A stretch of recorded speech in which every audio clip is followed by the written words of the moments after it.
Have you ever wondered what Black Lives Matter means from the perspective of a young person? Have you ever started to think about how they understand Black Lives Matter from their own perspective and from their lived experiences? On the heels of the Black Lives Matter movement, our organization decided to take a deeper look into what younger people think of Black Lives Matter. So how do young Black kids understand this movement? What does it mean to them? Do they experience the things we're talking about? Or does it even occur to them that we're talking about them and the Black people generally? And it is for this reason that we have decided to research into Black Lives Matter from the perspective of the young child, of the teenagers and of the young adults. This is what they had to say. Well, obviously, I think Black Lives Matter has been something that has always, been in the world, but it's just come in different names and different forms. And so to me, Black Lives Matter is a protest that's basically trying to fight for the rights for Blacks to be able to live freely and not have to constantly worry about their safety no matter where they are. So I think Black Lives Matter is definitely a personal movement to me, because it means that other people that look like me are also fighting for their own freedom in the world. Yeah. Black Lives Matter should be like something that's more talked about in societies, so that Black children who are just growing up could learn about where they come from, like how they were treated, like how white people treated them, or how different people treated them, or how they were being discriminated for years. So yeah. Moi, le Black Lives Matter, c'est pour signifier que tous les vies comptent et tous les vies sont égales, parce qu'il y a beaucoup de Noirs qui sont traités comme s'ils n'étaient pas égaux à les autres races. Et le Black Lives Matter, c'est pour montrer que on est tous les mêmes, et c'est pas au rapport de notre peau, notre race ou d'où on vient. C'est juste qu'on est des humains et on est tous les mêmes. C'est un mouvement pour montrer aux gens, pour montrer à tout le monde que les Black Lives, les vies des Noirs, les vies des Noirs, ça compte aussi, parce qu'il y a beaucoup de gens qui traitent comme ça sert à rien, ou leur vie ne compte pas, ou tout ça. Et c'est pour montrer que la vie des Noirs aussi, ça compte. En fait, Black Lives Matter, c'est pas pour dire que c'est que les Black Lives qui matter, qui compte, c'est pour dire que les vies des Noirs, ça compte aussi. Pour moi, le BLM, c'est presque la même chose, parce que c'est pour montrer que tout le monde, on doit être tous unis, et que aussi les Noirs, on doit aussi être ensemble, avec toutes les races, parce qu'on est tous ensemble. Pour moi, le BLM, c'est super important d'en parler, parce que pour les gens, être noir, c'est en bas de la société. C'est pas comme si on était des êtres humains. Avec la ségrégation, l'esclavage, c'est super important d'en parler, qu'on est tous égaux.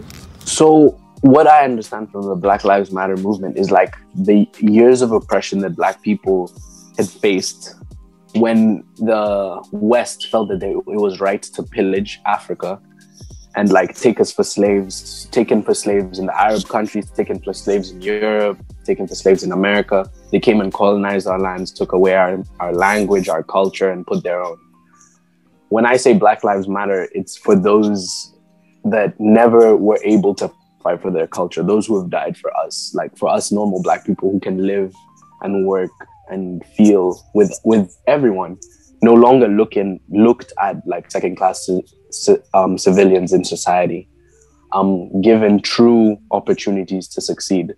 That's what the Black Lives Matter movement means to me. It's just reaching equality, not really saying that we need now to be better.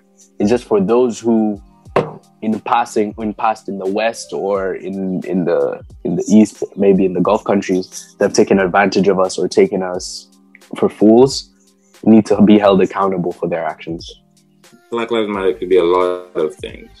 It's definitely a movement that's taken the world by storm recently, and everyone has their own interpretations of what it means to them. But to me, it's definitely more an ideal. I mean, although people disagree with what is wrong with our world, I think everyone can agree that it's not a perfect world. And I think Black Lives Matter brings to light the ideas that Black people have not had the same treatment as white people for a good part of history and till this day. And there's a lot of work to be done for all races, Black people, but in the Black race especially, to be or be treated as equals when it comes to other races. Movement that tries to get people that are dark skinned, like on the same level as people that are white skinned, like that are light. Yeah. Okay. Okay, Patrick, you go. Then I have a couple of questions. Okay, so from what I understood, like a movement of protests against the injustice and inequalities between people of color and people like, white people, basically, who have like more privileges and stuff like that. Okay. Beyond Black Lives Matter or away from Black Lives Matter, have you ever felt in any way that white people have more privilege than you? I mean, not directly, but I've heard that, for example, on the job market, not necessarily Black people, but people that seem to come from another part of the world usually struggle more with getting a job. At the same time, I had made like a topic and a paper about how Black people feel about living in Switzerland, especially the German-speaking part of Switzerland. And then when she started grading it, like when I received my grade, I realized that it was a very bad grade, like I didn't pass that exam. And then I asked her why, and she was like, yeah, because I can't relate to anything that you've written in the entire paper because she is a white woman and it is about Black people. And there are many like situations like these that just show the racism at school, but then outside of school there would also be many racist situations, like people who, especially towards my parents, since they're the immigrants basically, but also to me when people would just come over and speak to you in French or English because they don't think that you would understand German, or when like my mother's colleagues would come over, like when I graduated, they would come over to my mom and ask what I would do later. And then when she said I would go study, they were all shocked because most Black people would just do an apprenticeship and become nurses. Absolutely. And over the course of this documentary, we've had people say that racism in Switzerland particularly, it comes across in like very subtle forms, right? Mm-hmm. Things that they think are complimentary, but actually you're being racist, right? Because you're accepting whatever compliment you're giving to the fact that I am in this color. Yeah. Thank you, Olivia. Now let's go to your school and schooling in Switzerland. What would you say is the relationship between you and your white peers? Do you see their color? Is that a factor in your friendship with them, or do you just have friends and you don't really see the color difference? I don't differentiate like colors. I make friends with anyone that wants to be friends. So yeah. Yeah. And Patrick? I mean, yeah, on the friendship level, the color isn't really a disturbance or anything, but like when we have discussions, they often assume that I know some stuff because I'm Black, or we have more inside jokes with my Black friends than the white ones, for example. So I was in the classroom and I was walking, and I think I bumped into one of my classmates, and he kind of looked at me like, well, you're like a different. So he kind of like brushed off like where I touched him, and then from there I kind of realized, but at that point I just kind of let it go. So that was one experience that I've definitely felt. And even though I haven't had a lot more like outside of that, a lot of my friends have mentioned there are cases where they felt that judgment and oppression. Sometimes when I come to like my school with different types of hair, they seem so excited. I'm like, it's not that cool. It's just my natural. It's just my hair. Like it's not like a museum. Like, do they touch it? Do they want to touch it? I never let anyone touch it because I spent hours on it. I'm not gonna let anyone touch it. Par exemple, tu es la seule personne noire dans ta classe. Les gens ils te regardent différemment parce qu'ils savent que vous n'avez pas la même couleur de peau. Alors que vous pensez les mêmes choses, mais comme ils savent que vous n'avez pas la même couleur de peau, ils te regardent. Ou par exemple, ils mettent des films sur l'esclavage, ils te regardent tout le temps parce qu'ils pensent que... En fait, ils pensent qu'on est tous pareils, en fait. Même si on a la même couleur de peau, ils pensent qu'on est... on pense aux mêmes choses, ils pensent qu'on est tous pareils. Enfin, on pense aux mêmes choses négatives aussi, des fois. Donc des fois, ils peuvent regarder différemment. Ouais. Et quand tu dis ils pensent que nous tous, c'est tous comme des gens noirs ou bien tous comme des gens de la classe? Bah, en fait, des fois, ils aiment bien dire que les noirs, c'est des gens mauvais, ils ont une peau sale. Tout le temps, ils disent des choses comme ça, mais ça dépend qui. Et la majorité des temps, c'est des gens qui sont pas cultivés, en fait. Ils savent pas. Et tout ce qu'ils voient sur les magazines, ils disent à longueur de journée. Ou peut-être ils peuvent donner des mots dénigrants, etc. Ouais, et les maîtresses vont rien faire dans la cour ou bien... Bah, en fait, les professeurs, ils veulent te faire croire qu'ils vont voir, etc. Mais ils s'en fichent parce qu'eux, ils se disent « Je suis pas partie de cette communauté, donc pourquoi ça me regarde ?» Enfin, ils s'en foutent, on va dire. C'est pas leur problème, ils se disent. Je sais pas. En fait, le seul truc, genre, j'ai un ami, on était amis et elle a dit le N-word et genre, il a eu des problèmes et tout. Et après, on est parti à la CPE, genre, la personne qui règle des affaires. Et la CPE aussi, elle a dit le mot et elle a dit c'est juste un mot, mais genre en fait ils comprennent pas que genre c'est pas le mot, mais c'est genre l'histoire derrière le mot. Starting off, as I was younger, you know, children have that sort of youthful oblivion they live in, that sort of youthful ignorance they live in, where they're not so aware of what's going on around them, or they are aware. Well, let me give them more credit. They are aware, but they can't pinpoint the exact reasons why things are happening.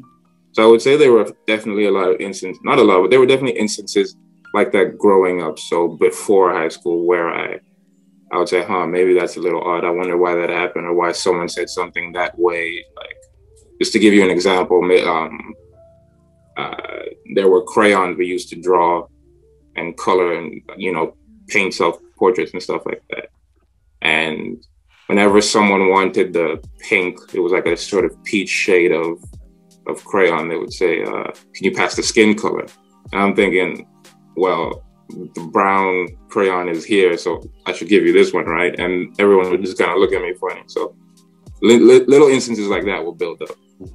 So for me, when I was growing up, I used to take the bus to school every day. And I had this one bus driver, I don't remember his name, but we used to get at it. Like we used to have, you know, I was a young kid, you know, screaming on the bus after school. He was a bus driver, he wanted it quiet.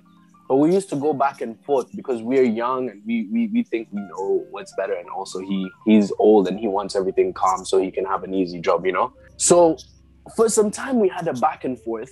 And then one day, I remember we were going home and then he was like, why do you people always act like this, you know? And then me and another guy from Ivory Coast, he was like, what do you mean by you people? At that time, I didn't know French that well. So he even was the one who caught on it. I didn't really catch on it because he's from Ivory Coast. So he caught it nicely. He was like, oh, what do you mean by you people? Can you explain the then the bus driver, he just kicked us out of the bus because like we were at our stop and then he let us go home. So when I went home, I told my mom about it, all this kind of stuff. I brought it up to the school. And to make a long story short, the teacher had like multiple complaints about racism. So I was born in Bern, the capital of Switzerland. And at first my family lived in the suburbs, which means we had a lot of different cultures, a lot of Asian people, also other African, like my kindergarten best friend was Black. Like, it was not, we were like very mixed.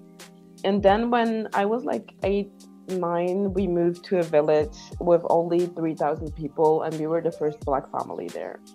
So that was my first experience of racism, because like the children were not used to seeing Black children. And I think like living with so few people, the parents were very close-minded, which means it translated into how the children behaved with me. I got called names, got called slurs. I think here in Switzerland, it's actually pretty normal to say the N-word. So people don't think about it as a slur, they just think it's a word. And then when I grew up, my family, like, since our village was so small, the middle school was in another village, but it wasn't that much bigger. It was just like a tiny bit bigger. So, like, that's what the time when I was in middle school, that's the time when I realized that racism is not something like, oh, I just don't like people that look like you. It's more like something that society puts onto us, or something that is institutional. The most racist remarks that I've heard at school weren't from the students, but from teachers. Like, they either teach you stuff that isn't real, or I had like, especially one history teacher, he was the death of me, honestly. He would say stuff like, yeah, Black people don't have real jobs. They can only be like trash men. They can only collect the trash in the streets, and that's their only job. That's why you don't see them at high positions. Or he would explain how Africans don't learn real French, so they don't know how to speak it. Or he would just say the N-word, but of course, because he's a history teacher, it would be okay. And there were just many remarks that were very like hurtful, but I never knew how to react to them because he was my teacher and I didn't want to go and get on his bad side. Because I have talked to a couple of other teenagers and young adults about their experience with regards to racism, and they usually mention the bus. I took the F bus to France. I'm sure many of you know it goes to France. And you know, at the border, we all know that you have to show your ID. And at the time, I was below 18. But I'm a big kid sometimes, so everyone thinks I'm maybe 21 or something when I was 16. So I try going on the bus. I'm like trying to go to France. I remember I go to a church called Crossroads. It's right after the border. And so I went there, and then they bring the policemen. Like, the policemen take me. I'm a 16, 17-year-old child. Like, they take me, they ask me for my papers. I'm 16, 17. I don't walk around with papers, like my ID. Interestingly enough, you could go on for days about maybe slight instances of racism you felt, or maybe even bigger ones you felt. Every day there is something every day you leave your house, there is something you will experience. One of the main instances that comes to mind, and one of the most sort of shocking ones, was I think I was maybe 18 or 19 at this point, and I was with a group of my friends. We had planned to go to a club in Geneva, and for this club, you always have to book ahead and provide a list of names and who's going to be attending. So we get to the club, and there, I think we're in a group of maybe 25 people, and it just so happens that 5 of us were Black. Well, 4 of us were Black. 1 of us was of Arab descent. So as we're all getting processed, they're checking our IDs and everything. So they're moving us out of the main line into the line for security of who's going to be checked. They let the first 20 people go, so all the white people go. And then the 4 of us that are Black and the 1 of us that's of Arab descent, they just stop us and say, you guys aren't going in tonight. And so at this point, we're all just kind of shocked. Like, well, I personally was laughing because I was like, there's no way that this is happening. And this is happening in such a blatant way. And I knew to myself at that point in time that, okay, this is probably something that they do regularly. And 2, this is probably something that they're going to get away with. So that's why to me it was just such a shocking experience. And we're talking to some of the bouncers who are Black. So they don't make the decisions, but they have to obviously usher whoever's not being let into the club in, and who, you know, those types of things. So we tell them, this is ridiculous. We can't believe this is happening. It's racism. And the bouncers tell us, obviously this is racism, but there's nothing we can do about it. This isn't our job. So there's so many things at play here. I mean, the fact that these Black men were able to acknowledge, like, yes, this is racism. We're sorry, like, but there's nothing we can do. So it just goes to show how much power a lot of white people have, and white men still have today, over Black people. The second thing that's really compelling about that story is the fact that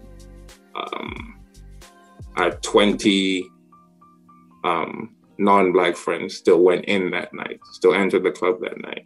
My sister, when she was in middle school, like here in Switzerland, the school system is like, after the 9th grade, when you're like 15, either you can choose to do like an apprenticeship, you can choose to do high school, and you can choose to do like a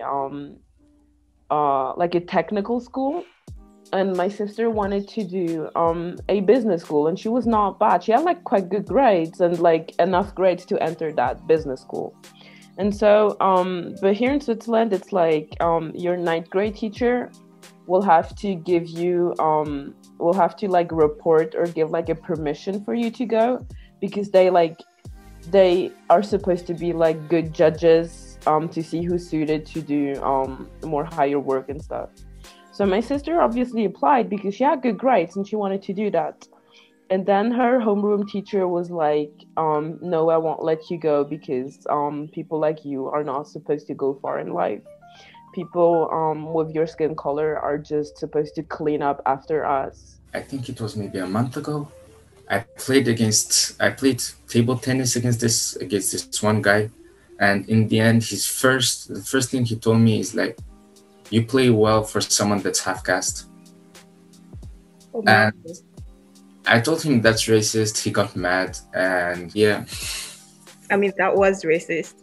Yeah. And you told him, right? I think it's good when these things happen, you actually tell them.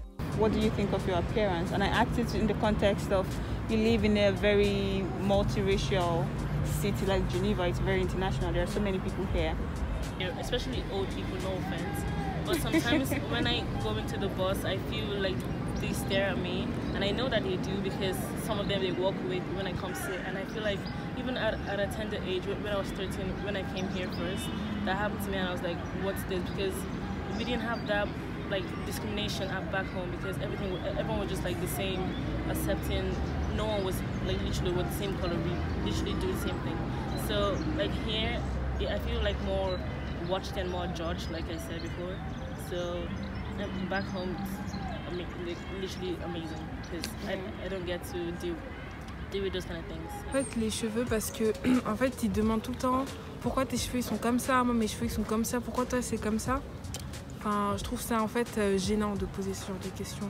C'est en fait, tu nous opposes à ta différence. Et je trouve que c'est un manque de respect.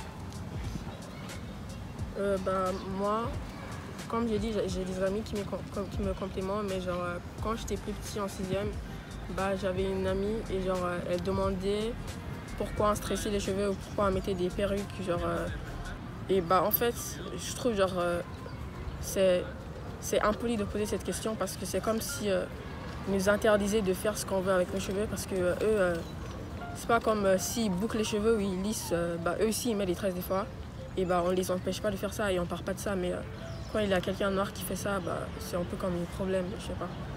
À l'école ou bien? Ouais. Ok. Pour moi, comme j'avais dit avant, je reste pas avec juste... je traîne pas juste avec un groupe. Je traîne avec plusieurs gens et je peux voir de ce que j'ai vu, il y a deux côtés opposants. Il y en a qui... Eux, ils comprennent pas pourquoi on fait des trucs avec nos cheveux et tout ça. Et ils sont comme, pourquoi tu fais ça? Et ils se posent des questions bizarres ou je sais pas, ils sont juste bizarres avec les cheveux. Ils sont, je sais pas comment expliquer. ils te traitent différemment à cause de tes cheveux, par exemple. J'ai vu une meuf que parce qu'elle avait des tresses et sa pote elle avait une perruque, ils se disaient ah elle a pas de cheveux ou pourquoi tu as utilisé des mèches ou tout ça. Il y en a qui font ça, mais il y a aussi des parties des gens que eux, en fait, la plupart d'eux c'est des gens, c'est des blancs et eux par exemple ils vont essayer de faire les styles de cheveux que les noirs ils font généralement comme des waves, comme j'ai vu des blancs qui font des waves ou qui font des tresses ou des choses comme ça. Du coup, il y a deux côtés opposants qui font des choses différemment. Moi, je trouve que moi, j'ai pas vraiment eu de problème avec des trucs comme ça, mais genre, il y a des gens qui, genre, il y a beaucoup de gens qui genre, aiment bien comment je fais, genre, voilà. Et ils m'acceptent parce que je suis assez gentille, je crois. Et mes amis, ils me complimentent avec mes cheveux et tout, et ils aiment bien. Alors voilà. Okay. Have you had anyone talk to you about your hair before? I mean, yeah, but it was only compliments, so that's okay. Oh, that's good. That's good. I like that. So we're making this documentary both for Black people and for people who have physical disadvantages. How does the fact that they are handicapped affect your relationship with them? Do you consider this at all, or you just don't have any cause to be friends with them, or are they your friends? Okay, so in my school we have someone that's handicapped, but like she's not in the same grade as me, so I don't really see her much. And like I leave school and like I go home, so I don't really talk to her. But it's not like that I wouldn't be able to be friends with her, but I just don't talk to her. I think there's one girl, she's blind, but since our school is like two different types, I don't know if you're familiar with the Swiss system, but there's like college and ECG in like the same building, and we're like 1,500. So I don't even think she's in the same year as me, so we didn't have any classes together, and we're rarely in the same building. But if you were to advise maybe parents, teachers, people in government on how to make the race situation better, what would you say with regards to this? Okay, so for me, I definitely think that no one's born like a racist, so I think the best way to mitigate like the effects of racism would be to start from the younger generation. So basically speaking to kids as they grow up and informing them that even though there are different like colors and differences, it doesn't make anyone less superior or inferior to the other ethnic groups, races. So I think it's definitely important to speak about how there are these differences, because once you make them known to it and you make them understand that there is actually equality in everything that we do, then that would change their mindset. Absolutely. And I think also educating them within the schools and just making sure that the parents themselves have a good mindset about the different races, because a lot of kids do look up to their parents for how to deal with things. That's very true. Yep. And you, Treasure? Speaking of parents being like a good example, I feel like people should also teach their children, like they should teach their parents, if the children are more like experienced in that aspect, they should like actually teach their children, because parents, like here in Switzerland, the parents are the one who are the most racist, no offense, and they tend to have that impact on their children. The children are gonna grow up to be the same racist people. So I feel like the government could help like daily, like they should maybe like speak more about openly about it, because when you speak more about something, it becomes like a usual thing, and like people will be more familiar with it. So I feel like every single person should have an impact in helping all of us to grow at the same time, like white people, every people apart from black people. We should also help them. Black people should also help them and give them history, like the background, because some of them might not know any like background information, so it'd be hard to teach others. So I think we should have an impact in them so that they can have an impact in their children or parents. Les règles de laïcité, Genre, on part dans un sait genre que tout le monde doit respecter les autres, on traite différemment avec les enfants réfugiés, les choses comme ça, que tout le monde, tous les races, ils doivent être les mêmes. Et voilà. Bah, la plupart du temps, du coup, c'est pas vraiment le gouvernement qui doit changer, c'est genre tout le monde et comment il pense. Pour moi, c'est pas le gouvernement qui peut changer, c'est surtout les enfants. En fait, il faut leur apprendre parce qu'en fait, eux, ils se fient sur ce que les gens ils disent. Et les personnes qui leur parlent des Noirs, en fait, c'est des personnes qui font même pas partie de cette communauté et du coup, ils parlent sans savoir. Et c'est mieux, en fait, aux personnes qui disent des choses racistes, c'est mieux, nous, en tant que Noirs, de leur expliquer le mot, le sens de tout ce qu'ils disent à travers, qui ne savent pas. Il faut que tout le monde se renseigne sur les affaires, qu'on est tous les mêmes, on est tous des humains, on est tous liés, c'est juste, on a des choses différentes comme notre peau ou les cheveux ou tout ça, mais tout ça c'est vraiment rien. Il faut juste que tout le monde se renseigne sur ce qu'on est et c'est juste, il faut avoir l'amour en tout le monde. It's very needed for white parents to tell their children not to bully, because it's the same, like, why would you tell a black child, oh, you're gonna get bullied, you have to endure it, and not fix the white child's behavior? What they could do is to maybe put in place schemes in which companies are incentivized to hire ethnic minorities, because that's the only way things really do work in Switzerland. Once there's a monetary figure attached to it, then I feel like Switzerland, they know how to collect. Similar lines to Miles, there needs to be more greater representation of minorities in positions of power. This could be at management levels, in politics, or in companies, like Miles had said. Just alluding to what Miles was saying about a program for hiring ethnic diversity, the argument that is usually made against this is that everything has to be earned, right? But there are quotas that exist for the hiring of Swiss people at these countries. So it's obvious that when things are deemed as important to the government and when they feel it benefits their own, they are capable of implementing it. It's important to note that Black people and people of minority backgrounds are also Swiss too, and do play a huge role in the society. And I think that by doing this, by putting more Black people in positions to be successful, this will have positive effects throughout the society. So by decreasing poverty, by increasing the human capital, and et cetera, et cetera. Going back to these programs, I also think there could be more programs supporting Black people in their pursuit of excellence.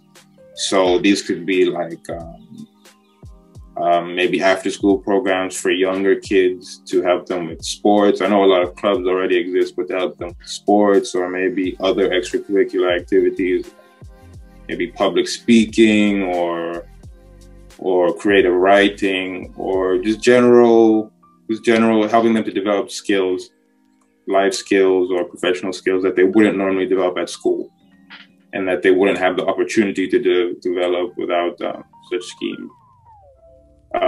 And these schemes could also extend to things like job preparation schemes, things to help them with their CVs, and also to help them get experience. So as we know today, that is one of the most valuable characteristics when it comes to looking for a job. And these things would definitely help Black people and minorities as a whole to get forward and eventually reach more representation in the society. Absolutely. Thank you, guys. I totally agree with you. I do think there is a difference between making policies and actually implementing them. So making companies have a diversity program or an inclusion program will definitely make things better, and also narrowing down these programs to schools, so to the young ones. Having listened to the young people in this video bear their minds on the issues of racism in and around Switzerland, in Geneva particularly, we have come to learn that they are greatly affected and influenced by the effects of racism, and that the Black Lives Matter movement transcends the United States of America and is a global phenomenon that has come to stay. We therefore advise that the government should consider taking some insights from the suggestions of the interviewees in this documentary in order to balance the race situation in the country. If you are a person of color or someone from a minority group and you have faced racism or are facing racism, the Swiss government has provided avenues for you to report such cases and to get justice.